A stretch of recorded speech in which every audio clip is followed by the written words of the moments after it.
Alors justement, tu nous amènes dans un monde déjà par cette scène où tu nous amènes sur une scène où on se demande qui est cet homme, quel sexe, comment il danse. Et tu nous amènes ensuite dans une campagne où on ne sait pas où on est. C'est comme si tout le film est basé sur ce rythme de suspense, quête, recherche, et qui t'invite les spectateurs à faire cette quête avec toi. Ah, exactement. Non, non, c'est cette intention-là, et effectivement, parce que je repense à ce qu'ont écrit le sous-commandant Marcos et Ignacio Taibodos.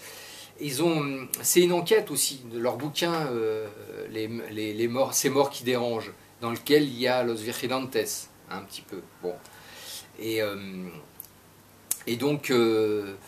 dans Los Vigilantes, il y a ce personnage qui s'appelle la Magdalena.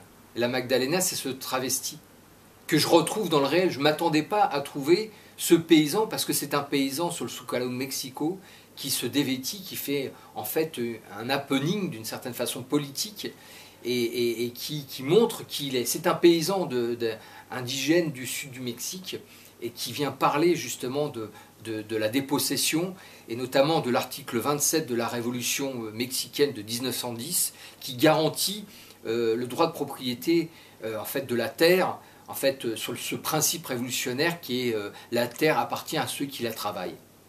Et ça, c'est un principe ancré dans la constitution mexicaine, mais qui est mis à mal depuis des années, des décennies, par le rouleau compresseur néolibéral.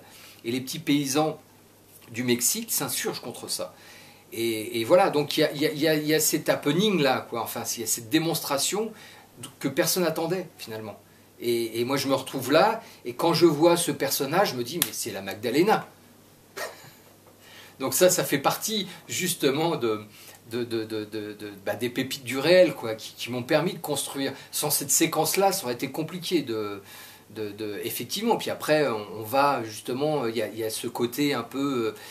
parce que le Soub, quand il apparaît, avec les responsables de l'EZLN, ils apparaissent à l'indienne.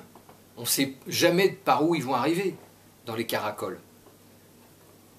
Donc ça, il y a un suspense. Donc parce qu'il faut qu'ils se protègent aussi, parce que même dans les réunions internationales, on ne sait jamais, il y a toujours des gens infiltrés, il y a toujours des gens qui veulent en savoir plus, il y a toujours des gens qui veulent repérer sa cachette, etc.